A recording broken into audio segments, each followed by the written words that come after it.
Hello friends, today we shall discuss about optical isomerism in coordination compound. आज की class में अपन coordination compound में ऑप्टिकल आइसोमेरिज्म के बारे में डिस्कस करेंगे। लास्ट क्लास में स्ट्रक्चरल आइसोमेरिज्म, ज्योमेट्रिकल आइसोमेरिज्म के बारे में आपने डिस्कस किया था। तो लेट अस सी। तो ऑप्टिकल आइसोमेरिज्म देखने से पहले सबसे पहले अपन ये देखते हैं कि प्लेन पोलराइज्ड लाइट क्या होता है। तो देखते हैं नॉर्मल लाइट, जैसे सोर्स ऑफ लाइट है, सोर्स ऑफ कोई भी लाइट का सोर्स, उससे लाइट आ रही है, उसे अपन बोलते हैं नॉर्मल लाइट। नॉर्मल लाइट में क्या होता है actually, vibration of wave in all plane. Wave के वाइब्रेशन हर प्लेन में होते हैं, ये नॉर्मल लाइट है। अब नॉर्मल लाइट को जैसे अपन निकोल प्रिज्म से पास करते हैं, तो नॉर्मल लाइट को निकोल प्रिज्म से पास करने के बाद आपको ये लाइट मिली, इसे अपन बोलते हैं प्लेन पोलराइज्ड लाइट। इसमें क्या होता है, vibration of wave in one plane, wave के वाइब्रेशन एक ही प्लेन में होते हैं। यानी नॉर्मल लाइट को जैसे अपन निकोल प्रिज्म से पास करेंगे, तो निकोल प्रिज्म से पास करने के बाद जो लाइट मिलेगी उसे अपन बोलते हैं प्लेन पोलराइज्ड लाइट। और प्लेन पोलराइज्ड लाइट में vibration of wave in one plane, wave के वाइब्रेशन एक ही प्लेन में होते हैं। अब ध्यान दें, प्लेन पोलराइज्ड लाइट जैसे ही किसी सब्सटेंस के सॉल्यूशन पे अपन डालेंगे, कोई भी सब्सटेंस आपने ले लिया, उस सब्सटेंस के सॉल्यूशन को किसी सैंपल ट्यूब में आपने ले रखा है, और जैसे ही सब्सटेंस के सॉल्यूशन पे प्लेन पोलराइज्ड लाइट पड़ती है, तो इस सब्सटेंस क्या करेगा, इस लाइट के प्लेन को रोटेट करा देता है। लाइट के प्लेन को क्लॉकवाइज डायरेक्शन में भी रोटेट करवा सकता है, या फिर एंटी क्लॉकवाइज डायरेक्शन में भी रोटेट करवा सकता है। यानी प्लेन पोलराइज लाइट ये अपनी है, और जैसे ही लाइट इस सब्सटेंस पे पड़ी, तो सब्सटेंस ने इस लाइट को क्लॉकवाइज डायरेक्शन में रोटेट करवा दिया। और हो सकता है एंटी क्लॉकवाइज डायरेक्शन में रोटेट करा दे, जैसे अपन यहाँ देख रहे हैं क्लॉकवाइज डायरेक्शन में रोटेट कराया, यहाँ अपन देख रहे हैं एंटी क्लॉकवाइज डायरेक्शन में रोटेट कराया, और हो सकता है रोटेट नहीं भी करवाए। तो ऐसा सब्सटेंस जो प्लेन पोलराइज्ड लाइट को रोटेट नहीं करवाएगा, उसे अपन बोलते हैं ऑप्टिकली इनएक्टिव। यानी the substance which do not rotate plane polarised light is known as optically inactive substance, while the substance which rotate plane polarized light is known as optically active substance। यानी ऐसा substance जो plane polarised light को rotate करवा दे, या तो clockwise direction में या फिर एंटी क्लॉकवाइज डायरेक्शन में, उसे अपन बोलेंगे ऑप्टिकली एक्टिव सब्सटेंस। अब optically active substance two type के हो सकते हैं, तो डेक्स्ट्रोरोटेटरी या फिर लिवोरोटेटरी। तो डेक्स्ट्रोरोटेटरी का मतलब क्या था, substance which rotate plane polarised light in clockwise direction. यानी ऐसा सब्सटेंस जो प्लेन पोलराइज्ड लाइट को क्लॉकवाइज डायरेक्शन में रोटेट कराए, उसे अपन बोलेंगे डेक्स्ट्रोरोटेटरी सब्सटेंस। और यदि एंटी क्लॉकवाइज डायरेक्शन में रोटेट कराए, तो इसे अपन बोलेंगे लिवोरोटेटरी सब्सटेंस। तो ये ध्यान रखें, प्लेन पोलराइज्ड लाइट कौन सा हो जाएगा, नॉर्मल लाइट को निकोल प्रिज्म से पास करने के बाद जो लाइट आपको मिलेगी, उसे अपन बोलेंगे प्लेन पोलराइज्ड लाइट। और प्लेन पोलराइज्ड लाइट किसी सब्सटेंस पे आगे जैसे ही पड़ेगी, तो सब्सटेंस प्लेन पोलराइज्ड लाइट को रोटेट करवा सकता है, मे बी क्लॉकवाइज डायरेक्शन में और may be anti clockwise direction. तो यदि क्लॉकवाइज डायरेक्शन में रोटेट कराए, उसे अपन बोलेंगे डेक्स्ट्रोरोटेटरी सब्सटेंस। और एंटी क्लॉकवाइज डायरेक्शन यानी लेफ्ट साइड रोटेट कराए, उसे अपन बोलेंगे लिवोरोटेटरी सब्सटेंस, एल माइनस से रिप्रेजेंट करेंगे। और जितने एंगल पे रोटेट कराते हैं उसे अपन बोलते हैं रोटेशनल एंगल अल्फा। तो ये तो ओनली आपको ध्यान रखना है कि प्लेन पोलराइज्ड लाइट क्या होता है, डेक्स्ट्रोरोटेटरी सब्सटेंस किसे बोलते हैं, लिवोरोटेटरी सब्सटेंस किसे बोलेंगे। आगे अपन देखते हैं optical isomers rotate plane of polarised light in opposite direction. यानी ऑप्टिकल आइसोमर क्या करेगा, प्लेन ऑफ पोलराइज्ड लाइट को अपोजिट डायरेक्शन में रोटेट कराता है। यानी क्लॉकवाइज डायरेक्शन में रोटेट करा सकता है, या फिर एंटी क्लॉकवाइज डायरेक्शन में रोटेट करा सकता है। The two structural isomers non super imposable mirror images of each other, that is they do not possess plane of symmetry. यानी ध्यान रखें, ऑप्टिकल आइसोमर जो होते हैं, यानी जो डेक्स्ट्रोरोटेटरी और लिवोरोटेटरी सब्सटेंस होते हैं, उनकी मिरर इमेज हमेशा कैसी होगी, non super imposable. Non super imposable mirror image का मतलब क्या, उनमें प्लेन ऑफ सिमेट्री नहीं मिलेगा। प्लेन ऑफ सिमेट्री का मतलब क्या है कि यदि कोई सब्सटेंस ऐसा है जिसको अपन दो इक्वल पार्ट में डिवाइड कर सकें, इसका मतलब उसमें प्लेन ऑफ सिमेट्री प्रेजेंट है। और यदि किसी सब्सटेंस में ऐसा कोई प्लेन नहीं है जिससे उसे दो इक्वल पार्ट में डिवाइड किया जा सके, तो वहाँ प्लेन ऑफ सिमेट्री एब्सेंट होगा। एक वर्ड आया यहाँ पे non super imposable mirror image, तो ध्यान रखें। सुपर इम्पोजिबल का मतलब ये है कि जैसे अपनी हथेली है, इस हथेली की मिरर इमेज ये बनेगी, और इस हथेली को मैं दूसरे के ऊपर रखूँ, तो अपन देख रहे हैं सुपर इम्पोज नहीं हो रही, यानी कवर नहीं कर रही। यदि कवर कर ले एज इट इज, वो तो होता है सुपर इम्पोजेबल, और कवर नहीं कर पाए उसे बोलेंगे नॉन सुपर इम्पोजेबल। तो ध्यान रखें, जो ऑप्टिकल आइसोमर होते हैं उनकी मिरर इमेज हमेशा कैसी होती है, नॉन सुपर इम्पोजेबल, उनमें प्लेन ऑफ सिमेट्री का होगा अब्सेंट। फिर ध्यान रखें, the isomer which rotate plane of polarised light in clockwise direction is called dextrorotatory, while the substance which rotate plane polarized light in anti-clockwise direction in left side is known as livotrotory, L minus. अब the essential conditions for a substance to show optical isomerism, that is optical activity, is that substance should not have plane of symmetry in its structure and should have non super imposable mirror image. यानी कोई भी compound optical isomerism कब show करेगा, जब उसकी mirror image हमेशा कैसी हो, नॉन सुपर इम्पोजेबल, और उसमें प्लेन ऑफ सिमेट्री क्या हो, अब्सेंट। ये दो इसकी शर्तें हैं, दो कंडीशन है, इन्हें ध्यान रखें आप कि कोई भी कंपाउंड ऑप्टिकल आइसोमेरिज्म कब शो करेगा, उसमें प्लेन ऑफ सिमेट्री अब्सेंट होना चाहिए। प्लेन ऑफ सिमेट्री के कौन सा होता है, ऐसा प्लेन जिससे सब्सटेंस को 2 इक्वल पार्ट में आप डिवाइड कर सकें, और उसकी मिरर इमेज हमेशा कैसी होनी चाहिए, नॉन सुपर इम्पोजेबल। आगे अपन देखते हैं। अब आपको क्या है कि ट्रिक बता रहे हैं ऑप्टिकल आइसोमर कैसे अपन बनाएं और कैसे अपन आइडेंटिफाई करें कि ये कंपाउंड ऑप्टिकल आइसोमेरिज्म शो करेगा या नहीं करेगा। तो देखो ये आपको याद करने की एक ट्रिक है, वैसे कोई एक आपको लिखना नहीं है, ओनली ये ट्रिक है। तो देखो, compound should have at least one bidentate ligand, EN और ऑक्सिलेटो। यानी कौन सा कंपाउंड ऑप्टिकल आइसोमेरिज्म शो करेगा जिसमें कम से कम एक बाइडेंटेड लिगेंड मिलता हो। ठीक है। दूसरी बात, बाइडेंटेड लिगेंड लेफ्ट साइड, यदि आपने सब्सटेंस की स्ट्रक्चर में बाइडेंटेड लिगेंड को लेफ्ट साइड अरेंज किया है तो वो होगा डेक्स्ट्रोटेट्री, और उसकी मिरर इमेज जो आप बनाएंगे वो होगी लिवोटेट्री। और मिरर इमेज हमेशा कैसी होनी चाहिए, नॉन सुपर इम्पोजिबल। तो ट्रिक में ध्यान रखें, कंपाउंड्स में हमेशा कैसा क्या मिलना चाहिए, बाइडेंटेड लिगेंड मिलना चाहिए, और बाइडेंटेड लिगेंड को यदि स्ट्रक्चर में आप लेफ्ट साइड अरेंज कर रहे हैं तो वो होगा डेक्स्ट्रोटेट्री सब्सटेंस, और उसकी मिरर इमेज जो आप बनाएंगे, मिरर में उसे देखेंगे तो उसकी मिरर इमेज को आप बोलेंगे लिवोटेट्री, और जो मिरर इमेज है वो हमेशा कैसी होनी चाहिए, नॉन सुपर इम्पोजेबल। आगे ध्यान दें, square planar complexes do not show optical isomerism due to presence of plane of symmetry. Square planar complex कभी भी ऑप्टिकल आइसोमेरिज्म शो नहीं करते हैं क्योंकि उनमें प्लेन ऑफ सिमेट्री प्रेजेंट होता है। Second, tetrahedral complexes having unsymmetrical bidentate ligand. Unsymmetrical bidentate ligand आपको बताया था पीछे कि डोनर एटम दो हो लेकिन दोनों डोनर एटम कैसे हो, डिफरेंट, तो अपन बोलते हैं unsymmetrical bidentate ligand. Show optical isomerism but they can not be isolated. यानी स्क्वायर प्लेनर कॉम्प्लेक्स तो ऑप्टिकल आइसोमेरिज्म शो करते नहीं है क्योंकि उनमें प्लेन ऑफ सिमेट्री प्रेजेंट होता है।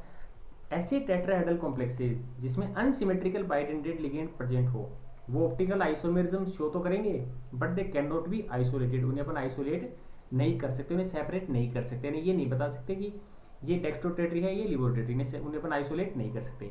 तो स्क्वायर प्लेन तो शो ही नहीं करेंगे, और टेट्राहेड्रल कॉम्प्लेक्स शो तो करते हैं, और टेट्राहेड्रल भी कौन से, जिसमें अनसिमेट्रिकल बाइडेंटेड लिगेंड हो लेकिन उनको आइसोलेट नहीं किया जा सकता, उनको सेपरेट नहीं किया जा सकता।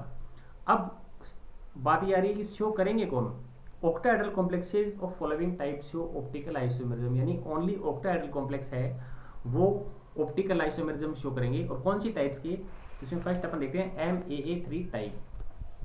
MAA3 का मतलब क्या है, यहाँ पे M का मतलब क्या हो गया, सेंट्रल एटम, और A का मतलब हो गया सिमेट्रिकल बाइडेंटेड लिगेंड। तो देखो कैसे बनाते हैं, अब वो ट्रिक अपन काम में लेंगे। तो पहली बात, ऑक्टाहेड्रल कॉम्प्लेक्स है ये, ऑक्टाहेड्रल स्ट्रक्चर आपने बना दी, ये ऑक्टाहेड्रल स्ट्रक्चर फॉर्म कर दी मैंने। अब आपके सामने क्वेश्चन वही कि बनाए कैसे, हमें कैसे पता चलेगा कौन सा डेक्स्ट्रोटेट्री है कौन सा लिवोटेट्री है। यहाँ कोई लाइट थोड़ी ना डाल के देखेंगे अपन कि लाइट को क्लॉकवाइज घुमा रहा है या एंटी क्लॉकवाइज घुमा रहा है, तो यहाँ पे आपकी ट्रिक काम आएगी। ऑक्टाहेड्रल स्ट्रक्चर बना दी, अनसिमेट्रिकल सॉरी जो बाइडेंटेड लिगेंड है, सिमेट्रिकल बाइडेंटेड लिगेंड, उन्हें उसे अपन लेफ्ट साइड अरेंज करें, एक लिगेंड को अपन क्या करें, लेफ्ट साइड अरेंज कर दें। अब बाकी दो जगह बच गई, इनको अपन सेट कर देंगे ए। तो ये कैसा हो गया, डेक्स्ट्रोटेट्री हो गया ये D+, और इसकी मिरर इमेज बना दूं मैं, मिरर में इसे देखें तो उल्टा दिखेगा।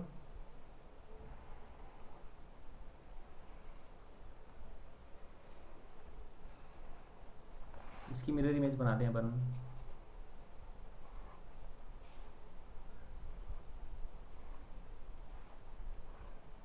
तो कैसा हो जाएगा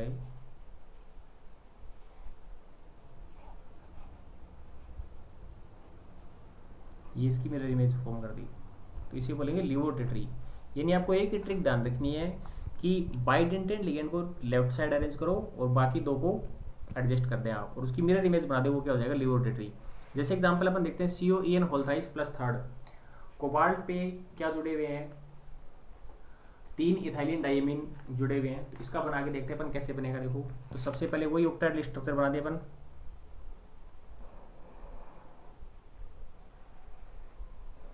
ये ऑक्टाहेड्रल स्ट्रक्चर में फॉर्म कर रहा हूँ, सेंट्रल एटम लिख दिया कोबाल्ट,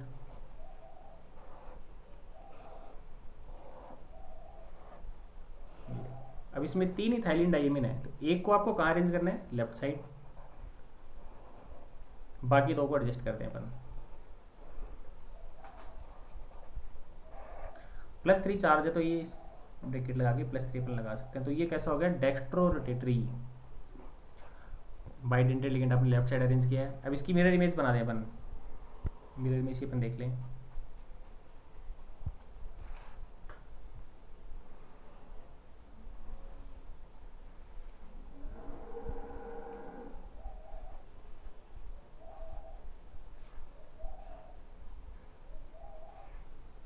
तो मिरर में कैसा दिखेगा ये, जस्ट रिवर्स उल्टा आपको दिखेगा। तो आप देख रहे हैं मिरर इमेज कैसी है, नॉन सुपर इम्पोज है। क्या इस मिरर इमेज को आप इसके ऊपर इम्पोज कर सकते हैं, नहीं कर सकते, मतलब ऑप्टिकल आइसोमेरिज्म शो करेंगे। तो ये कैसा हो गया, लिवोरोटेटरी।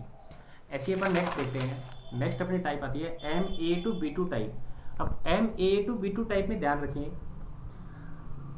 ए क्या है, सिमेट्रिकल बाइडेंटेड लिगेंड, और बी क्या है, मोनोडेंटेड लिगेंड। तो यहाँ पे आपको क्या करना है, अब इस ये जो स्ट्रक्चर है MA2B2 टाइप है, इसकी सिस और ट्रांस 2 फॉर्म बन सकती है। तो इसकी जो ट्रांस फॉर्म होती है वो कभी भी ऑप्टिकल आइसोमेरिज्म शो नहीं करती। तो ट्रांस फॉर्म इसने इसकी पीछे आपने बना के रखी थी, वो कम कौन से, बी है, तो ऊपर नीचे अरेंज कर दिया, बी ट्रांस, और ए एडजस्ट आपने कर दिया। इसकी मिरर इमेज आप बनाए तो इसकी मिरर इमेज देखो जस्ट एज इट इज बन रही है। ये मिरर इमेज इसके ऊपर सुपर इम्पोज हो जाएगी। ये मिरर इमेज इसके ऊपर आप रखेंगे तो एज इट इज को कवर कर लेगी, यानी सुपर इम्पोजेबल मिरर इमेज है। इसलिए MA2B2 टाइप की जो ट्रांसफॉर्म होती है वो कभी भी ऑप्टिकल आइसोमेरिज्म शो नहीं करेगी। कौन सी करेगी, सिस फॉर्म करेगी। तो सिस बनाते हैं अपन।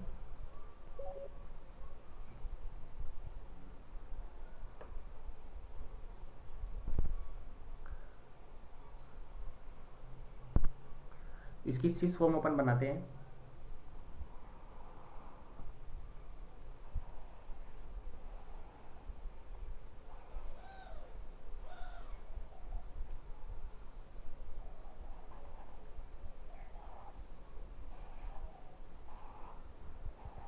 इसकी सिस फॉर्म आपने बनाई तो देखो बी पास पास, और चलो, तो ये बी आपने पास पास रख दिए और इनको ए को एडजस्ट करें आप। तो ये स्ट्रक्चर कैसी, इसी से स्ट्रक्चर बन गई, और सिस ही ऑप्टिकल आइसोमेरिज्म शो करेगी। ये कैसे होगी, डेक्स्ट्रोरोटेटरी, बिकॉज बाइडेंटेड लिगेंड आपने लेफ्ट साइड अरेंज किया है। अब इसकी मिरर इमेज आप बना दें, इसको मिरर में आप देखें,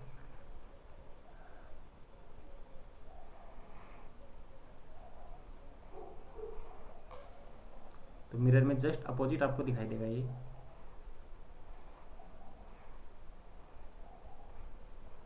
तो ये कैसा हो गया, लिवोरोटेटरी। तो ध्यान आपको इतना ही रखना, बहुत ईजी है कि जो बाइडेंटेड लिगेंड है उसको लेफ्ट साइड अरेंज करें और बाकी सेट करें। और एक चीज़ और ध्यान रखनी है कि ट्रांसफॉर्म वो कभी भी शो नहीं करेगी। तो ये हो गया लिवोरोटेटरी। अब इसका एग्जांपल आप बना के देख सकते हैं, CON होल्टॉइड Cl2। तो वो वही बात, सिस फॉर्म करेगी, ट्रांस करेगी नहीं, तो अपन डायरेक्ट CC बनाते हैं। CO रखा, सिस कैसे बनेगी, दोनों Cl को पास पास अपन ले लें,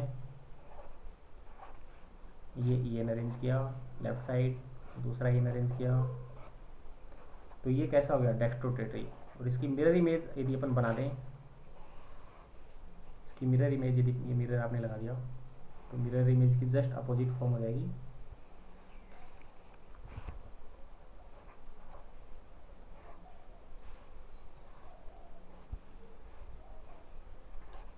CL mirror image just opposite बन जाएगी, नॉन सुपर इम्पोजेबल होगी जो, और ये 4 लगा दे प्लस, ये हो गया L-। तो ये ऑप्टिकल आइसोमेरिज्म आपने डिस्कस करी। ध्यान दें 12th क्लास के जो स्टूडेंट्स उनके बार बार फ़ोन आ रहे हैं, तो 12th की जो एग्ज़ाम है वो 7 या 8 मई के होने की, 7 या 8 मई के बाद होने के पूरे चांसेस है। लेकिन फिर भी यदि लॉकडाउन यदि फर्दर आगे बढ़ता है तो एग्ज़ाम आगे पोस्टपोन होगी और जून में जाने की पॉसिबिलिटीज़ है। लेकिन अभी आप ये माने कि 7 या 8 मई के बाद 1 वीक और लगेगा, यानी कम से कम 10 मई के आसपास या फिर 12 मई के आसपास आपकी एग्ज़ाम स्टार्ट हो सकती है। तो बच्चे उसी अकॉर्डिंग तैयारी करते रहें। और जो 9th और 11th क्लास के स्टूडेंट्स हैं, तो 9th वालों को 10th में प्रमोट कर दिया गया है डायरेक्ट, और 11th वालों को 12th में प्रमोट कर दिया गया है।